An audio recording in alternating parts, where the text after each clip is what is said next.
Banyak pengguna WhatsApp mengeluhkan akun mereka yang tiba-tiba dinonaktifkan. Kementerian Komunikasi dan Digital atau KOMDGI pun meminta Meta segera mempercepat pemulihan akun yang terdampak.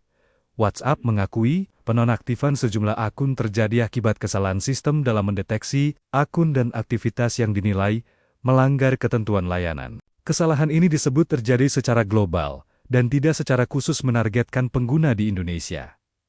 Sebelumnya, KOMDGI telah mengirimkan surat kepada Meta sejak 14 Agustus untuk meminta penjelasan terkait banyaknya aduan masyarakat. WhatsApp menyebut telah melakukan mitigasi untuk memulihkan akun yang terdampak. Bagi pengguna yang masih kehilangan akses, proses banding dapat dilakukan langsung melalui aplikasi WhatsApp.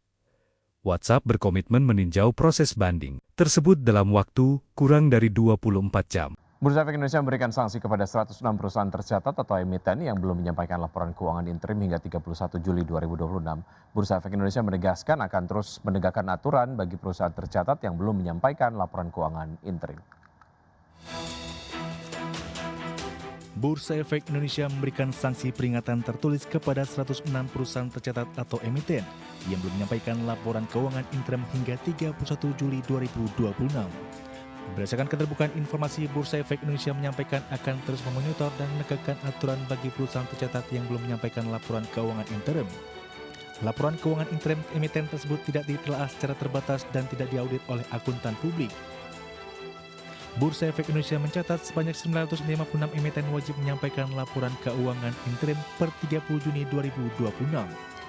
Sementara itu, sebanyak 6 emiten dinyatakan berbeda tahun buku, serta 50 efek dan emiten tidak wajib laporan keuangan interim per 30 Juni 2026. Dari jumlah tersebut, terdapat 106 emiten yang belum menyampaikan laporan keuangan hingga Jumat 31 Juli 2026. Sebanyak 53 emiten akan menyampaikan laporan keuangan interim per 30 Juni 2026 yang ditelah secara terbatas oleh akuntan publik, dan 40 perusahaan tercatat akan menyampaikan laporan keuangan per 30 Juni 2026 yang diaudit oleh akuntan publik. Adapun ratusan emiten yang belum melakukan penyampaian laporan keuangan interim per 30 Juni 2026 bergerak di sejumlah bidang usaha mulai dari makanan, minuman, properti, energi, media, dan lain-lain. Berbagai sumber untuk ID Action.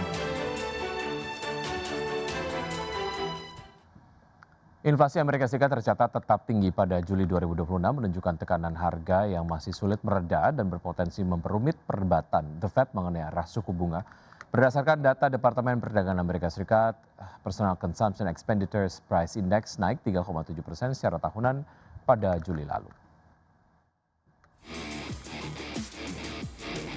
Inflasi Amerika Serikat tetap tinggi pada Juli 2026, menunjukkan tekanan harga masih sulit mereda dan berpotensi memperumit perdebatan Federal Reserve mengenai arah suku bunga. Berdasarkan data Bureau of Economic Analysis Departemen Perdagangan yang dirilis Rabu, Personal Consumption Expenditure Price Index naik 3,7% secara tahunan pada Juli. Angka tersebut sama dengan pertumbuhan pada Juni dan lebih tinggi dari perkiraan ekonom dalam jejak pendapat Reuters sebesar 3,6%. Dengan demikian, inflasi PC masih berada di atas target The Fed sebesar 2% selama 65 bulan berturut-turut. Secara bulanan, indeks PCE meningkat 0,2% pada Juli, berbalik dari penurunan 0,1% pada Juni. Penurunan pada Juni sebelumnya merupakan kontraksi bulanan terlemah sejak April 2020. Inflasi PCE sebelumnya melonjak hingga 4,1% pada Mei, yang tertinggi dalam 3 tahun, setelah Perang Amerika Serikat-Israel melawan Iran pada akhir Februari, mendorong harga energi dan mengganggu sekitar 1/5 pasokan minyak global. 6 bulan setelah konflik tersebut dimulai, situasi belum sepenuhnya terselesaikan.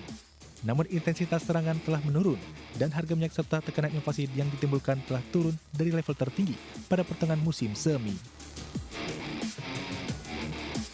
Berbagai sumber untuk ID Action. Terima kasih Anda masih bergabung sama kami. Pemirsa, PT Cisarua Mountain Dairy Tbk menyetujui pembagian dividen interim tahun buku 2026 sebesar Rp100 per saham. Ya, total nilai dividen yang dialokasikan emiten berkode CMRY ini mencapai Rp793,46 miliar.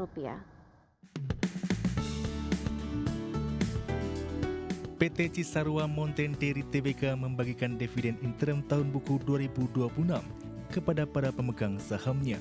Berdasarkan hasil keputusan rapat umum pemegang saham tahunan pada Rabu 26 Agustus 2026, Perseroan sepakat membagikan dividen Rp100 per saham.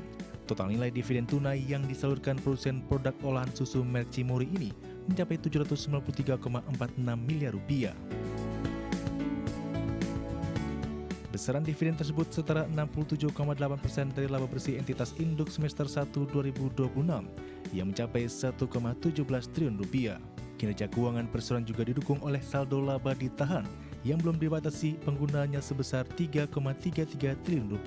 Sementara itu, total ekuitas perseroan hingga pertengahan tahun ini tercatat menguat di angka Rp7,16 triliun.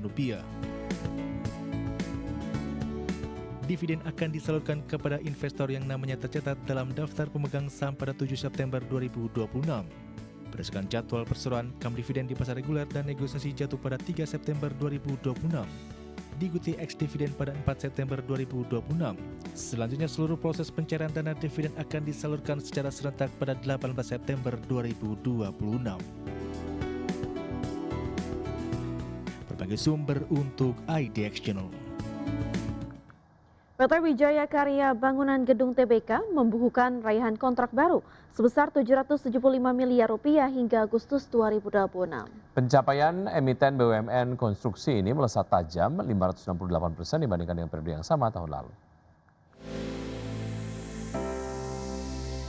PT Wijaya Karya Bangun Gedung TBK mencatatkan pertumbuhan signifikan dalam perlahan proyek baru hingga pertengahan tahun ini, di mana perseroan meraih kontrak baru senilai Rp775 miliar. Perolehan tersebut melesat 568% jika dibandingkan dengan pencapaian periode tahun lalu yang sebesar Rp116 miliar. Kinerja penyerapan kontrak baru perseroan ditopang secara mayoritas oleh proyek pemerintah sebesar 83% serta BUMN 17%. Berdasarkan tipologi proyek, fasilitas publik menjadi penyumbang terbesar yakni 63% dan residensial 37%. Sejumlah proyek utama yang meliputi Huntara Aceh Tamiang, Sekolah Garuda Kaltara, hingga pembangunan rumah sakit di Kalimantan Selatan. Dari sisi kesehatan fundamental, perseroan mencatatkan rasio utang terhadap ekuitas atau DER yang sangat aman di angka 0,98 kali.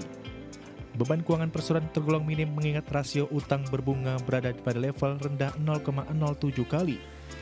Selain itu, perseroan tidak memiliki utang, obligasi maupun sukuk sehingga memiliki fleksibilitas tinggi dalam pendanaan modal kerja.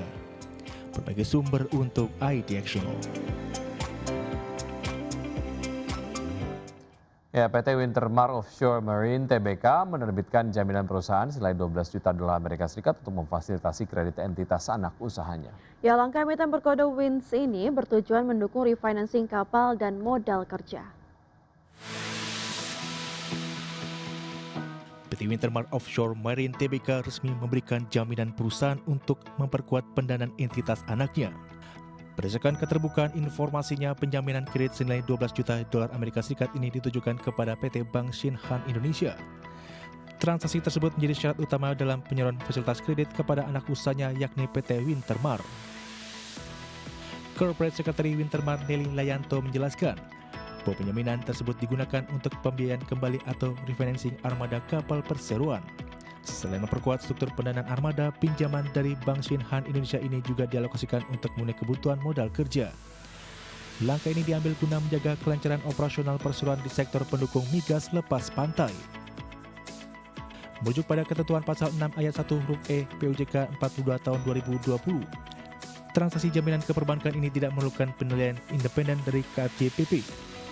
Manajemen menegaskan transaksi ini tidak mengandung benturan kepentingan serta seluruh fakta material telah diungkapkan secara transparan.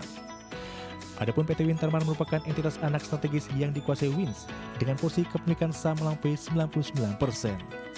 Berbagai sumber untuk IDX Channel.